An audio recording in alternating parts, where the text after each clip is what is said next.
Okay.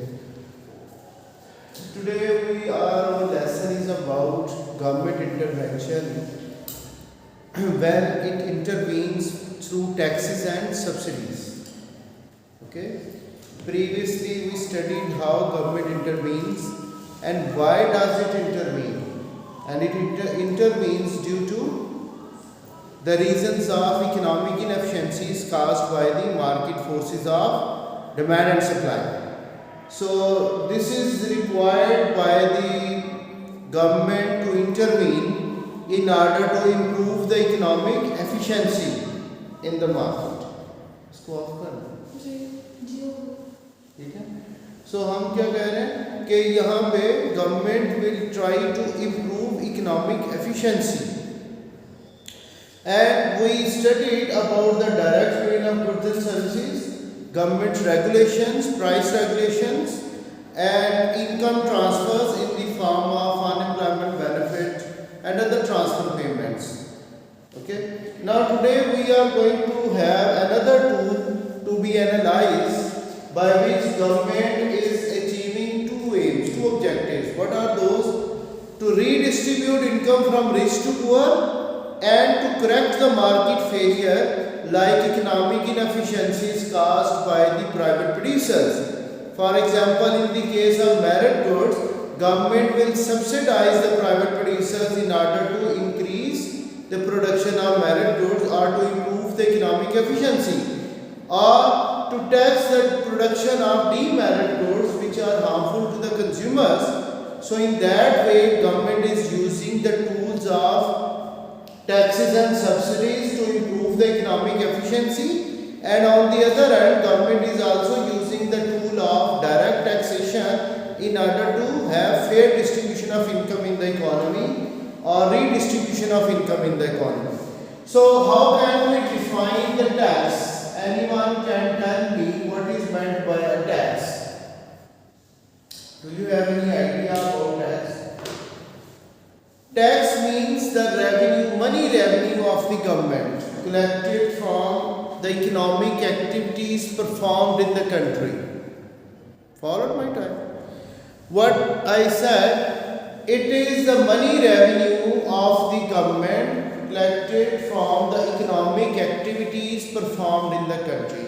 So what types of activities are performed in any country? They can be either productive activities, production activities, or consumption activities. Follow? When the goods are produced, they are also generating income for the factors of production. And when income is earned by the factors of production, government will take tax from that, the direct taxes. And when that income is going to be spent in order to buy the goods and services which will satisfy the human needs and wants, again government will have the taxation. And when that income is stored in the form of wealth, alright, in the form of saving account, in the form of different stocks of assets, and when their values are growing, the value of stock is growing, so again government will have a tax. Or whenever there is going to be the division of inheritance income, so government may have taxes to be imposed. Alright, so why government is imposing taxes? What are the reasons behind? The first reason is to finance the production of public and merit goods, because public goods are not directly paid for. Alright. For example, we are provided the defense of the country. Are we directly paying that in this month I need defense of 10,000 rupees or 100,000 rupees? It is not the case. Whatever the tax we are paying to the government, government will finance the defense services out of that. Government will finance the production of roads and infrastructure improvement, and government will also finance the production of merit goods. And what is the other reason of imposing tax? To discourage the consumption of demerits. to discourage the production and consumption of demerit goods. So first of all, government imposes taxes to provide public and merit goods. Public and merit goods. These are going to be provided by the government. And second reason is to discourage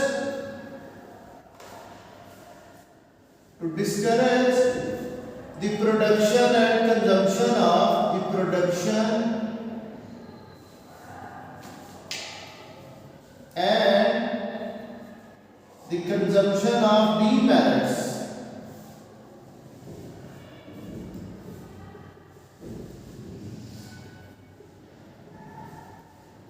What else can be the reason?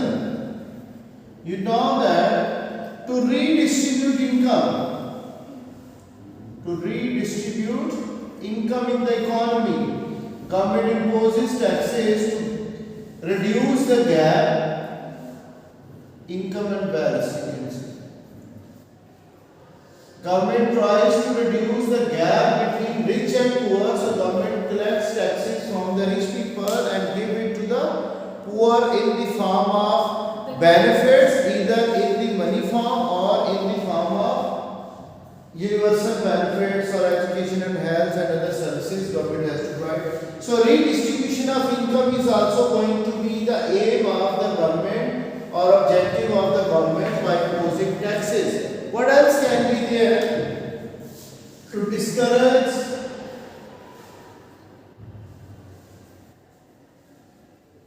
imports of the country.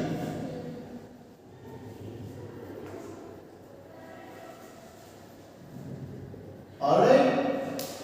Because when a country is the net importer, its balance of payment or external unbalance or external disequilibrium will be rising, and when it is continuously increasing the deficit of our external account, that requires what? The international borrowing of the country in order to bridge the gap between the international receipts and payments. So government will try to reduce the volume of imports to the country by imposing different types of taxes. And sometimes government imposes taxes on the exports of necessities. For example, yesterday I was hearing the news that the sugar mill owners, they are willing to export sugar, and government is not allowing that sugar to be exported because in this year our weather conditions were quite unfavorable to produce sugar cane, and if less sugar cane is available and we have already exported the sugar, so what happens? We will face more shortages of sugar in our country, and again there will be a price surge. Prices will further increase in the country. So government is disallowing the exports by regulations or by imposing heavy taxes on the exports of sugar. So this is what government can use the taxes either to have the provision of public goods and merit goods and something else. What is that? Government also imposes taxes in order to finance its running expenditures. What are those running expenditures? Like where the government members, the parliamentarians are sitting, that also needs financing. The running affairs of the government are also financed by taxes. It does not mean that only they have to pay to the production of merit goods and public goods. So all the running expenditures of the government will also be met by the taxes. Or sometimes the state-owned enterprises, they are bearing losses. So how to cover their losses? Government will finance them out of the tax revenue or subsidize them. So sometimes government is also imposing taxes in one sector to subsidize the production of others. Like production of merit goods needs to be subsidized, so government collects taxes from other areas and give it subsidy to the producers of merit goods. Alright, so all these are the reasons of imposing taxes in the economy. Alright, Now come towards what are the canons of taxation and what are the qualities of a good tax. What are those canons of taxation? Adam Smith, he gave 4 canons of taxation. I am putting emphasis on this topic because it was sometime given in the data response, right? 2 canons of taxation, and students, they ignored this very minor topic and they faced a problem in answering the canons of taxation in the data response question, which is already a compulsory one. So what are the canons of taxation? Canons of taxation. A tax must be equal or fair. What do you mean by the equality of tax? Should we have a lump sum tax on everyone's income?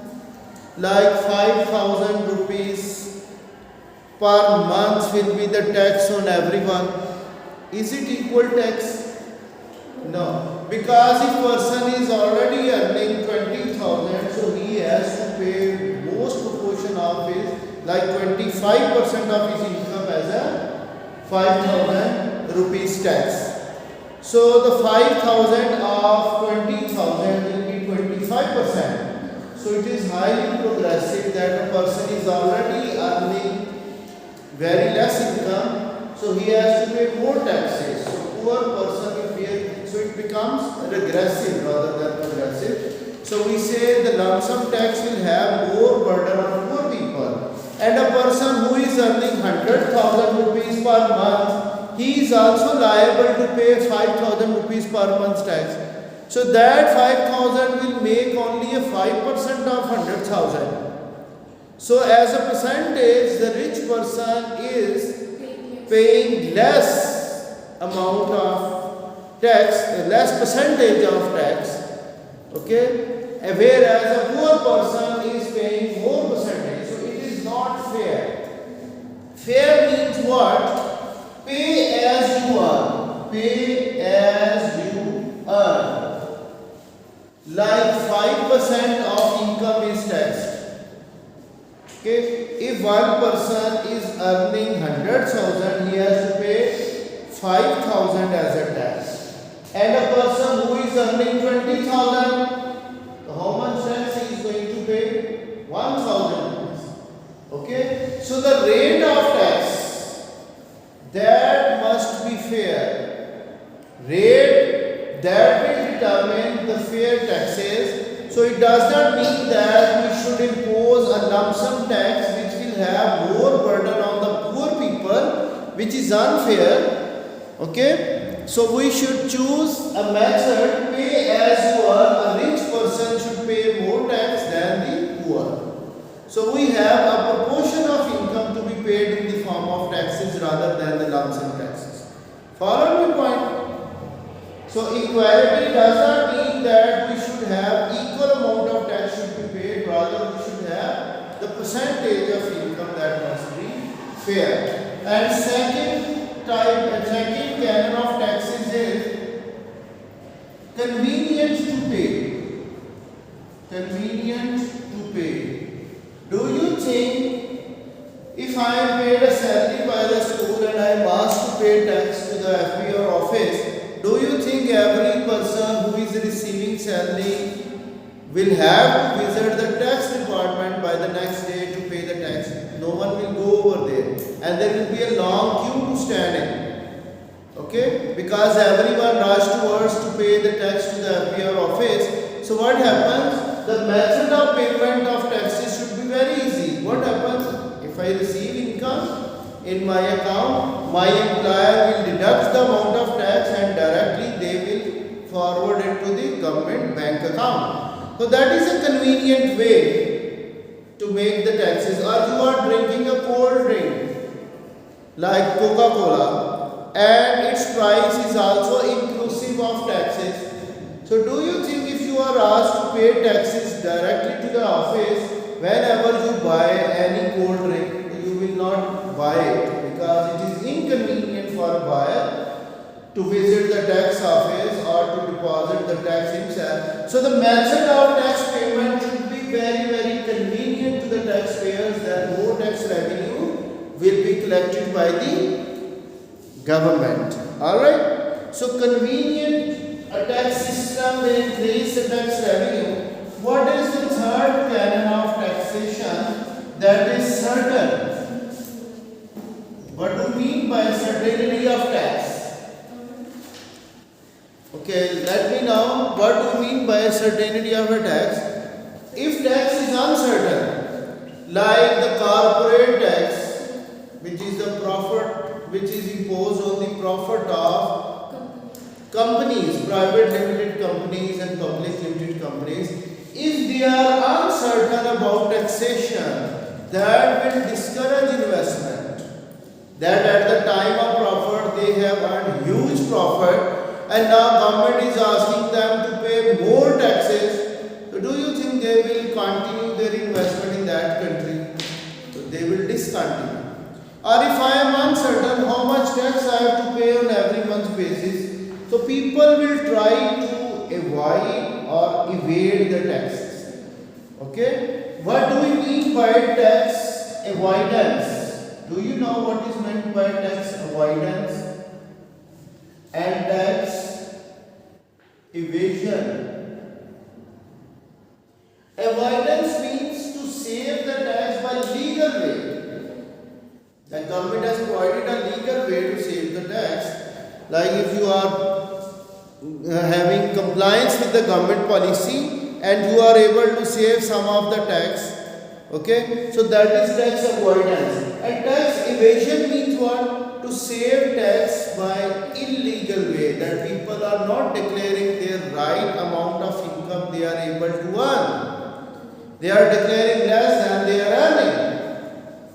So by illegal way, people will save tax. So we say, when taxes are uncertain, people will try to find the ways in which they are able to save tax, either by legal way or illegal way. So a certainty of tax will increase the confidence of the taxpayer, and he will or she will pay more taxes to the government. What is the last point of taxation? Economical. What do you mean by economical taxation? That the cost of tax collection should be lower than the revenue tax. For example, if this district is going to collect a tax of 100 million within 3 months or 1 month, 100 million. So, do you think if its collection cost, like the rent of the government office and the salaries of the tax employees, if they exceed 100 million, so that is not an economical tax. So if the collection costs, like the rent of the building, salaries of the employees, electricity expenses, they are far below than the tax amount collected by the department. So the cost of tax collection should be as minimum as it could be. Collection cost. If collection cost of taxes is higher than the amount of tax collected, for example, one tax officer is going to a remote area to collect only 1,000 of rupees, and the commutation cost is more than 1,000 rupees. So do you think it is economical to go over there to collect only 1,000 rupees? He will leave it. Okay. So economical means the cost of tax collection must be lower than the tax revenue. Then it is economical, and that it is beneficial for the government to increase its revenues, because whatever the salaries are paid to the tax department employees, and whatever the building rents are there, and whatever the other expenses are there, they must be too low in order to increase the economical efficiency of the tax department. If they are increasing the collection costs rather than taking an effort to increase the tax revenue collection, so in that way it is not economical. So these 4 canons of taxation were given by Adam Smith. 2 others were also given, like efficiency and flexibility. Efficiency means what?